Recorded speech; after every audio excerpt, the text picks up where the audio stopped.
mahal po ng renta ng bahay dito guys. Ganun po yun dito sa Italy. Lalo na babayad ka pa ng kuryente, tubig, tapos may bayad pa ang basura.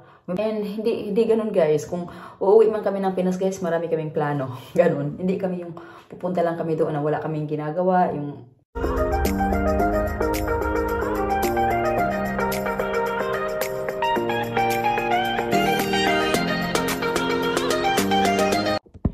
Hi guys! Kakaligo lang natin guys, no? It's night na siya, pero ngayon lang talaga ako makaligo guys pag tulog si Isabel. Kasi super busy namin kanina talaga. Super busy hanggang umaga, hanggang tanghali, tapos gabi na dumating si Tony galing kila Nona kasi pumunta siya doon. And ayun, i-blower natin yung ating buhok kasi nga hindi naman tayo matutulog ng basa yung buhok. So, ito yung ayaw ko talaga dito guys. Yung pag naliligo ako, mag-blower ako ba? Tamad talaga ako mag-blower ng buhok. Kaya gustuhin kong magising akong umaga, maliligo para hindi na ako mag-blower ba. Tamad ako mag-blower talaga guys. And ayun, may kwento ako. So, may kwentuhan tayo guys, no? Dahil yung itong post natin, yung bagong recent upload na video ko, marami akong nababasang mga comment kasi ano daw, tawag dito, may nabasa akong comment ba na dapat daw hindi kami uuwi ng Pinas kasi dapat dito lang daw kami sa Italy para ganoon kasi ang mahal daw sa Pinas, ganyan. Lahat mahal ng mga bilihin. Mahal naman guys kahit dito sa Italy, mahal talaga. Everything is expensive din talaga dito guys, lalo na pag nagre-rent lang kayo ng bahay. And thanks God naman guys, no, hindi po kami nagrereklamo guys sa cost of living namin dito sa Italy kasi hindi naman po kami nagre-rent ng bahay. Malalakihan ka lang talaga pag nagre-rent ka ng bahay kasi ang mahal po ng renta ng bahay dito guys. Ganun po yun dito sa Italy. Lalo na babayad ka pa ng kuryente, tubig, tapos may bayad pa ang basura. May bayad sa basura dito.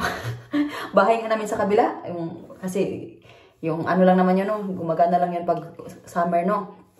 Kahit walang tao dun guys, may bill pa rin ang kuryente doon. Ganon dito. Kaya kailangan mo siyang ipahinto. Ano sila, para mayroon silang minimum na binabayaran kahit walang tao dun sa bahay. So, ganito guys, kasi marami ako nababasa nga sabi, sumasaya ka naman sa desisyon mo na uuwi ka ng Pinas. Alam nyo guys, hindi ko desisyon talaga na umuwi ng Pinas. Hindi ako. Si Tony, kinumpront niya ako, and syempre, ayaw naman ni Tony na hindi ako papayag. No? So, syempre, kaming dalawa talaga guys, ang may desisyon na uuwi kami. Pero, yun na nga guys, sinasabi ko, siguro marami sa inyo na nanonood na hindi tinatapos yung video, kaya nakapag-comment na gano'n, and I understand, no? Hindi po ganun guys. Syempre meron pa ako nabasa doon, makasarili daw kami kasi hindi namin iniisip yung future ng mga bata. Guys, kung alam nyo lang guys na yung mga bata nakasecure na yung future nila guys. Sa totoo lang.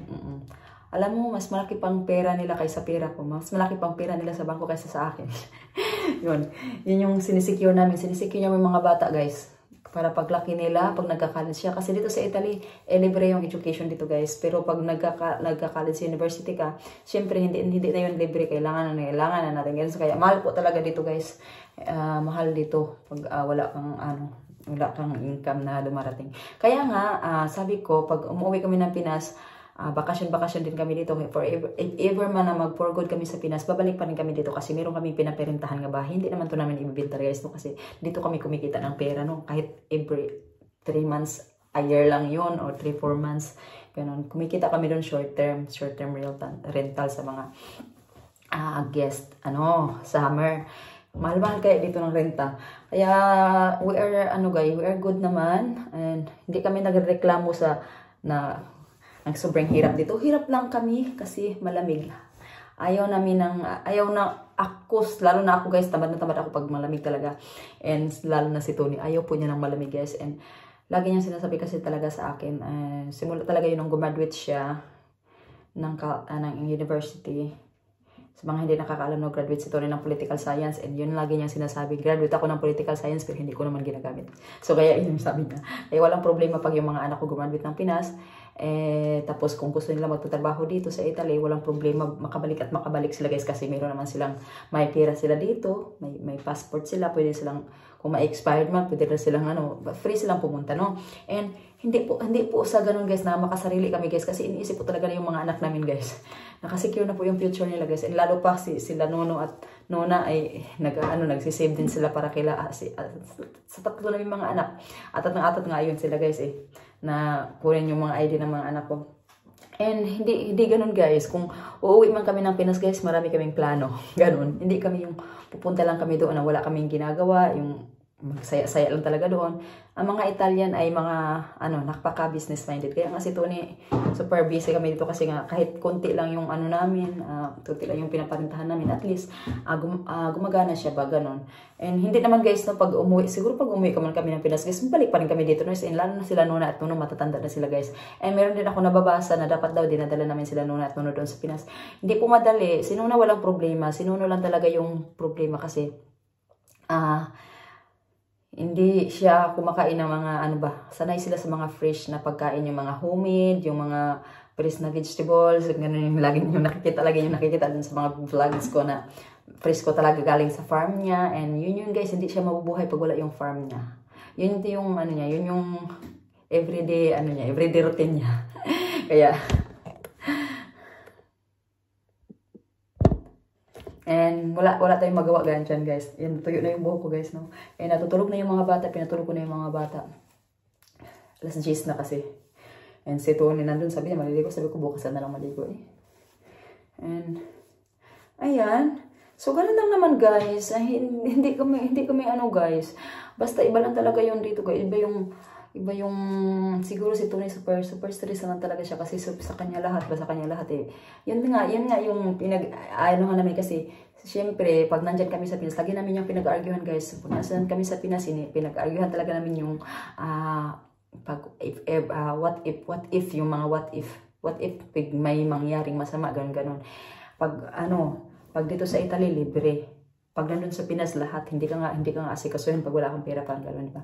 Siyempre guys, no, hindi naman kami uwi ng Pilipinas pag wala kaming pera, no?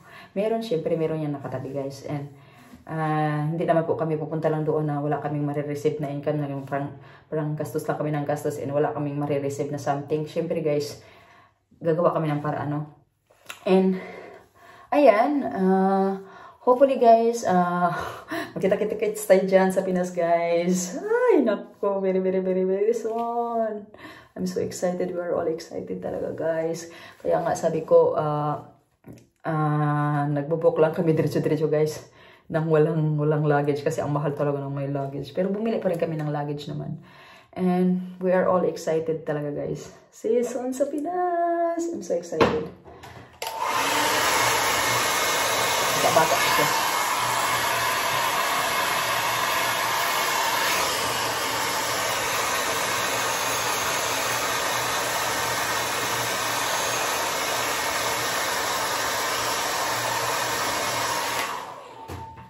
And ayun, iniisip din kasi namin yung mga bata ba. Sabi namin nito ni papatuposin namin sila ng school dito, tsaka na maglilipat doon. And ganun talaga guys, hindi tawag dito. Yung utak namin ba hindi siya mag-iba-iba ba? Ano ba tawag dyan? Mag-iba-iba. Mag-iba-iba yung huna-huna ba? Ganun. And ganun lang guys. Basta, bakit daw gusto ni Tony sa Pinas? Wala akong magawa guys kung gusto niya sa Pinas guys. Kasi dito sa Italy, hindi niya feel talaga. Sabi niya, di talaga. Kaya maraming yung mga Italian sa Pilipinas. Maraming yung mga nag-negosyo dyan kasi ayaw nila dito sa Italy. And hindi naman sa hindi naman sa tawag dito, ayaw na talaga nilang magtira dito. Siyempre, siguro, mas nafe-feel nila yung life doon sa atin. And kasi dito kasi boring, super boring talaga ng life dito guys, lalo na pag wala kang trabaho. And ako guys, wala naman akong problema no kasi kahit di ba nakikita nyo naman guys, no, kapanganak ko lang nagtatrabaho ako kasi syempre sayang kasi, may hinahabol kasi ako guys, sayang kasi, pag hindi kasi ako natatrabaho ng summer, wala akong matatanggap dito ng ano, yung unemployment benefits, marami, na-receive ko yan every year guys, and alam mo yung 5 to 6 months yung nare-receive ko, kaya sayang diba.